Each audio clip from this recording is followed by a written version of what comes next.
প্রেম প্রেম বিধাতার সবথেকে সুন্দর সৃষ্টি, কিন্তু সব সৃষ্টিকেই সামলে রাখতে হয়। এবার এই মূর্তিটাকেই দেখুন। যখন কারিগর এটাকে বানিয়েছিল তখন এটা খুব সুন্দর ছিল, কিন্তু তারপরে এটা ঠিকমতো যত্ন নেওয়া হয়নি।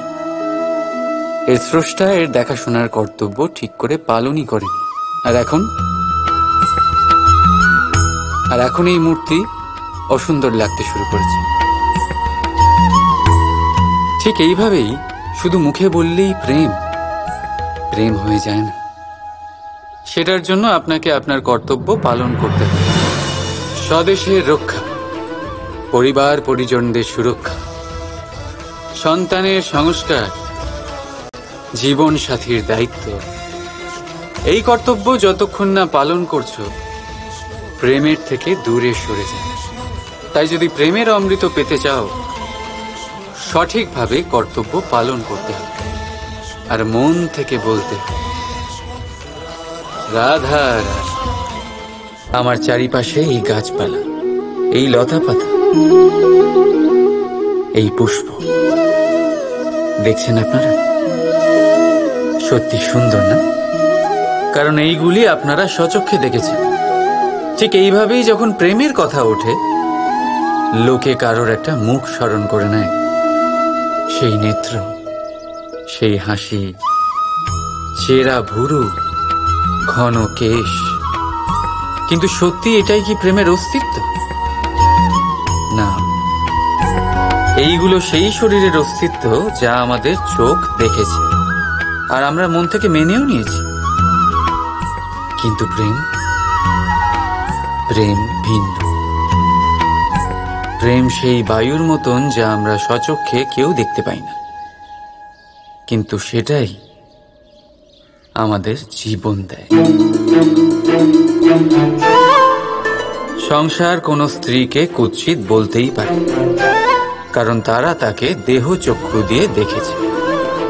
অথচ সন্তান সেই মাকেই সংসারের সব থেকে সুন্দর বলে ভাবে,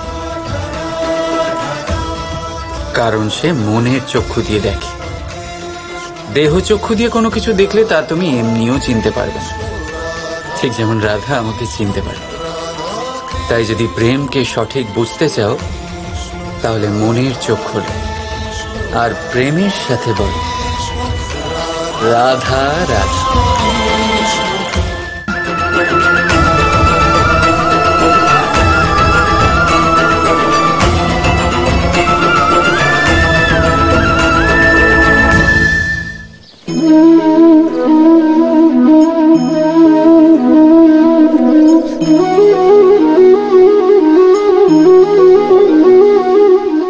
যে কোনো বস্তুকে ঠিকমতো বাঁধতে হলে কোনো বন্ধনী, কোনো দড়ির একান্ত প্রয়োজন হয়। কিন্তু এই দড়িকে বাঁধার শক্তি কে প্রদান করে থাকে?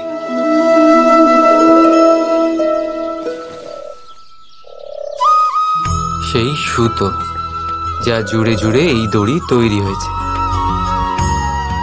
এবার বলুন, প্রেমকে কোন দড়ি দিয়ে নিজের সাথে বাঁধবে না?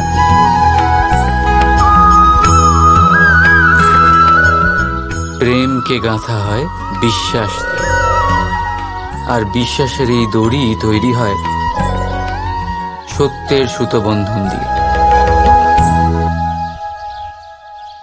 এবার প্রশ্ন হলো এই যে সত্য কি? সেটা যেটা আমরা দেখেছি, নাকি সেটা যেটা আমরা ভেবেছি? না, আমাদের সত্য হলো সেটাই যেটাকে আমরা বিশ্বাস করে নিয়েছি, আর বিশ্বাস সেটাই যেটাকে আমরা সত্য বলে মেনে নিয়েছি। আসলে বাস্তবে সত্য আর বিশ্বাস দুটি একই মুদ্রার দুই পিঠ। যেখানে সত্য নেই সেখানে বিশ্বাসের ভিত নেই, আর যেখানে বিশ্বাস নেই সেখানে সত্য নিজের ভিত হারিয়ে ফেলে। তো যদি কারোর সত্য জানতে হয় তবে তাকে বিশ্বাস করুন, প্রেমের ধরনই তৈরি হয়ে যায়। আর মন সুপ্রসন্ন হয়ে বলবে, রাধা রাধা।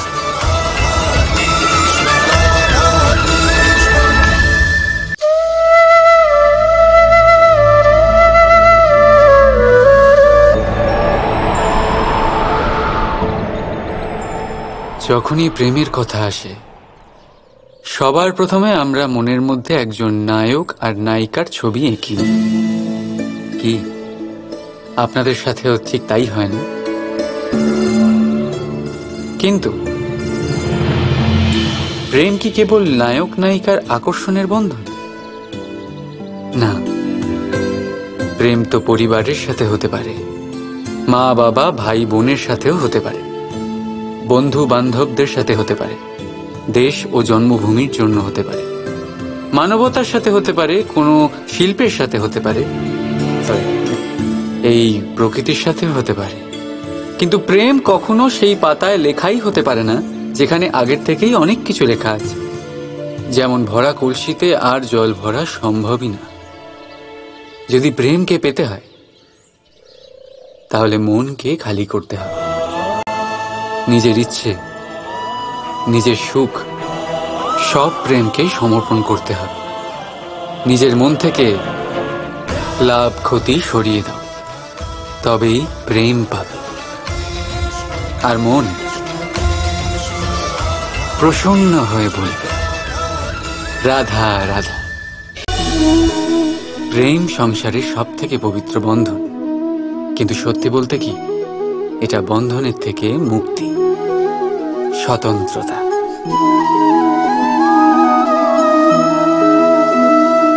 বুঝলেন না? বোঝাচ্ছি। যদি কেউ আপনার প্রেম অস্বীকার করে, যদি কেউ আপনার প্রেম বুঝতেই না পারে, তাহলে কি হবে? কেউ উদাস হয়ে যাবে, কেউ ছলনা করে প্রেম পেতে চাইবে, আর কেউ বল প্রয়োগ করে প্রেমের ওপর অধিকার ফলাতে চাইবে। কিন্তু এটা আবশ্যক নয় যাকে আপনি ভালোবাসবেন সেও আপনাকে ভালোবাসবে। কারণ প্রেম কোনো বস্তু নয়, না রাজ্য না ধন যেটা আপনি বল প্রয়োগ করে নিজের বশে আনবেন। প্রেম হলো সেই শক্তি যেটা আপনার সমস্ত বন্ধন খুলে দিতে পারে, কিন্তু নিজে কোনো বন্ধনে আটকা পড়ে না। তাই যাকেই আপনি ভালোবাসেন তাকে স্বতন্ত্র ছেড়ে দিন, কারণ স্বতন্ত্রতাই সেই গুণ যা প্রত্যেক প্রাণীর সবচেয়ে প্রিয়। প্রেম যদি সত্যি হয় তাহলে সে অবশ্যই বুঝতে পারে। ততদিন নিঃস্বার্থভাবে প্রেম করে যায়। একদিন দ্বার খুলে যায় আর প্রেম প্রবেশ করবেই, আর মন সুপ্রসন্ন হয়ে বলবে, রাধা রাধা।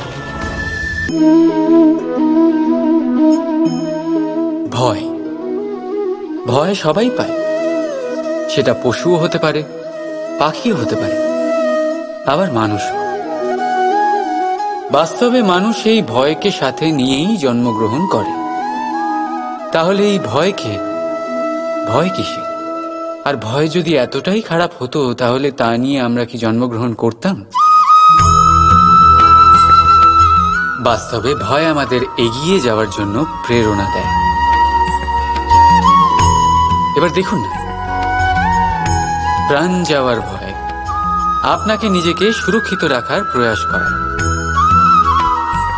অপমানের ভয় নিজেকে সঞ্চালন করতে সাহায্য করে। কোনো প্রিয়জনকে হারাবার ভয় তার জন্য কর্তব্য পালন করার প্রেরণা দেয়। কিন্তু এই ভয় খারাপ তখন হয়ে যায় যখন এই ভয় আপনাকে কাবু করে ফেলে। এটার জন্য আপনি কিছুই করতে পারেন না। তাই যদি এই ভয়কে কাজে লাগাতে হবে, আপনাকে নিজেকেই এই ভয়কে কাবু করতে হবে। তাহলে ভেঙে দিন এই ভয়ের সীমা। নিজের আত্মা ছাড়া আর কারোর কাছে মাথা নত করবেন না। আর মনে রাখবেন, যখন অন্ধকারকে ভয় পাওয়া ছেড়ে দেবেন তখনই প্রদীপ হয়ে জগতে আলো ছড়াতে পারবেন। রাধা রাধা।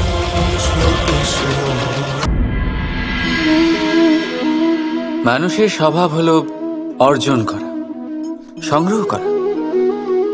তা সেটা ধনই হোক, বন্ধন হোক, সম্বন্ধই হোক, বা হোক প্রসন্নতা। কিন্তু আপনি কি কখনো ভেবে দেখেছেন নিয়তি এই সংগ্রহ করার প্রবৃত্তি মানুষকে কেন দিয়েছে? একটা বীজ থেকে গাছ জন্ম নেয়, আর তারপর সেই গাছ ফলে ভরে ওঠে। কেন? যাতে গাছ সেটা নিজে খেতে পারে? না, বরং এই জন্য যাতে সে ক্ষুধার্তদের খাবার দিতে পারে। এবার আপনি জিজ্ঞেস করবেন যে এতে গাছের কি লাভ? লাভ আছে, কারণ যে বন্টন করে তার ভাড়ার শূন্য হয়। যে ফল জীবেরা খায় তার বীজকে প্রকৃতিতে তারা ছড়িয়ে দেয়, আর সেই বীজ থেকে জন্ম নেয় নতুন গাছ। তার জাতি, তার গুণ, তার মিষ্টতা অমর হয়ে যায়। এই জন্য মনে রাখবেন, ধনী হতে গেলে একটু একটু করে সংগ্রহ করতে হয়, কিন্তু অমর হতে গেলে একটু একটু করে বন্টন করতে হয়। রাধা রাধা। এই সংসারে সব থেকে বড় শক্তি কি? এবার আপনাদের মধ্যে কেউ বলবে অস্ত্র, কেউ বলবে শাস্ত্র, আবার কেউ বলবে বুদ্ধি, তো কেউ বলবে বল। কিন্তু এই সব অসম্পূর্ণ। সংসারে সব থেকে বড় শক্তি হলো বন্ধুত্ব। যদি প্রকৃত বন্ধুত্ব পেয়ে যান, সেটাই সব থেকে বড় ধন। যখন কঠিন সময় আসবে, তখন এই বন্ধুত্বই অস্ত্র হয়ে উঠবে। যদি পথ হারিয়ে যায়, তখন বন্ধুত্বই শাস্ত্র হয়ে পথ দেখাবে। ষড়যন্ত্রে ফেসে গেলে বুদ্ধি হয়ে তার থেকে উদ্ধার করবে, আর একা হয়ে গেলে মমতা হয়ে আপনার সঙ্গ দেবে। তো সংসারে কিছু অর্জন করতে হলে ধন নয়, বন্ধুত্ব অর্জন করুন। আর মনে রাখবেন, যদি এই সংসারে বন্ধুত্ব করাই আপনার সব থেকে বড় দুর্বলতা, তাহলে আপনি এই সংসারে সব থেকে শক্তিশালী প্রাণী। রাধা রাধা। যবে থেকে মনুষ্য জাতি অস্তিত্বে এসেছে, তবে থেকে যুদ্ধ অস্তিত্বে এসেছে। যুদ্ধ, যা কখনো ধনের অজুহাতে সামনে আসে, কখনো আবার সুরক্ষার অস্ত্র, কখনো বিজয়ের ক্ষুধার জন্য, বা কখনো পরাজয় এড়ানোর জন্য। কিন্তু বাস্তব হলো এই যে যদি আপনাকে সামনে এগোতে হয়, তাহলে বাধার সাথে আপনাকে যুদ্ধ করতেই হবে। কিন্তু যুদ্ধের জন্য প্রস্তুত থাকাটা এতটা জরুরি নয় যতটা হচ্ছে এটা বোঝা যে যুদ্ধ কখন এড়িয়ে যাওয়া যায়। সব থেকে সফল যুদ্ধ সেটাই যেটা কখনো লড়াই হয়নি। আপনি যুদ্ধে বিজয়ী হয়ে নিজের মান সম্মান বাড়িয়ে নেবেন, কিন্তু আপনার শক্তি হারাবেন। তাই যতটা সম্ভব যুদ্ধ এড়িয়ে চলুন, শক্তিকে সঞ্চয় করুন, যাতে যখন এই যুদ্ধ ধর্ম হয়ে সামনে আসবে, তখন আপনি পুরো শক্তি দিয়ে লড়তে পারবেন। রাধা রাধা। মন বড়ই বিচিত্র সৃষ্টি। এই মন শরীরের কোন স্থানে অবস্থিত কেউ জানে না, কিন্তু সম্পূর্ণ শরীর এই মনের ইচ্ছে পূরণ করার জন্য প্রয়াস করতেই থাকে। এখন যদি কিছু খেতে ইচ্ছে করে, তাহলে মানুষ তার সমস্ত শক্তি লাগিয়ে এই খিদে মেটাবার প্রয়াস করতে থাকে। এখন যদি মন কাউকে শত্রু বলে ভেবে নেয়, তাহলে মানুষ তাকে বিনাশ করার যথাসম্ভব চেষ্টা করে। আর যদি মন কাউকে ভালোবাসে, তার প্রসন্নতার জন্য সব সীমা পার করতে সে তৈরি থাকে। কিন্তু জীবন সুখী করতে হলে এটা আবশ্যক যে মন যেন খালি থাকে, এই বাঁশির মতো। ভেতরে কিচ্ছু নেই, না সুর আছে, না তাল। তবেই ফুঁ দিলে স্বর বেরোয় এর থেকে। একইভাবে নিজের মনকে ভাবনামুক্ত রাখা অতি আবশ্যক। মনে রাখবেন, মনের মধ্যে যদি কিছু ভরে রাখে তাহলে মন ভরে বাঁচতে পারবেন না। রাধা রাধা।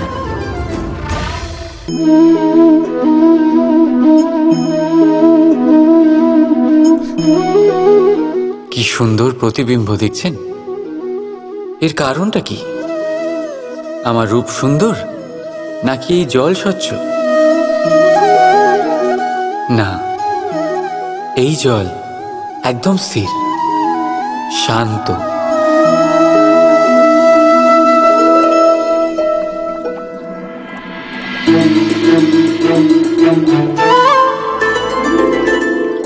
পার্থক্যটা দেখছেন আপনি? এটা সেই জল, সেই রূপ, কিন্তু এটা স্থির নয়, শান্ত নয়। আর সেই জন্যই আমি আমার প্রতিবিম্ব এর মধ্যে দেখতে পাচ্ছি না। ক্রোধের সাথে কিন্তু ঠিক এটাই হয়। যদি আপনি স্থির হন, শান্ত হন, তাহলে আপনি আপনার আত্মাকে দেখতে, শুনতে আর বুঝতে পারবেন। কিন্তু ক্রোধ আপনার আত্মার ডাককে গ্রাস করে নেয়। তাই নিজের ক্রোধকে বশে রাখবেন, যেন এমন না হয় যে মূর্খতা থেকে জন্ম নেওয়া ক্রোধ আপনাকে অনুতাপের চরম পর্যায়ে নিয়ে যায়। রাধা রাধা।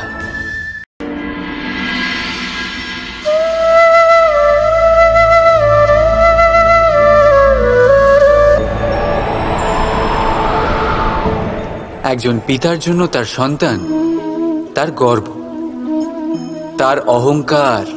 আর একজন সন্তানের কাছে তার পিতা আদর্শ, তার প্রেরণা। না বললেও পিতা তার সন্তানের সমস্ত ইচ্ছে বুঝে যায় আর সেটা পূরণ করার প্রাণপণ চেষ্টা করে। অন্যদিকে সন্তান সবসময় চেষ্টা করে যাতে তার মাতা পিতাকে গর্বিত করতে পারে, কিন্তু এই বন্ধন কখনো কোথাও এসে ছিন্ন হয়ে যায়। কখন? যখন সন্তান নিজের ইচ্ছে মতো নিজের জীবন সাথী বেছে নিতে চায়। কেন? কারণ হলো বার্তার অভাব। যখন কথা ওঠে সন্তানের বিবাহের, তখন মাতা পিতা ভাবেন সন্তানকে কি জিজ্ঞেস করব। আমরা তো সন্তানের অমঙ্গল চাইব না। আর সন্তান এটা মনে করে যে নিজের ভবিষ্যৎ বাছা তার নিজের অধিকার। দুজনেই মনে মনে দুঃখ পায়, কিন্তু কথা কেউ বলে না। এটাই হওয়া উচিত যে মাতা পিতা নিজ স্নেহের সাথে সন্তানের ইচ্ছে বুঝে নেওয়া দরকার, আর সন্তানেরও সেই বিশ্বাসের সাথে মাতা পিতার বিশ্বাস অর্জন করা উচিত। একবার কথা বলেই দেখুন না, বর্তমান আর ভবিষ্যৎ দুটোই ঠিক হয়ে যাবে, আর মন প্রসন্ন হয়ে বলবে রাধা রাধা।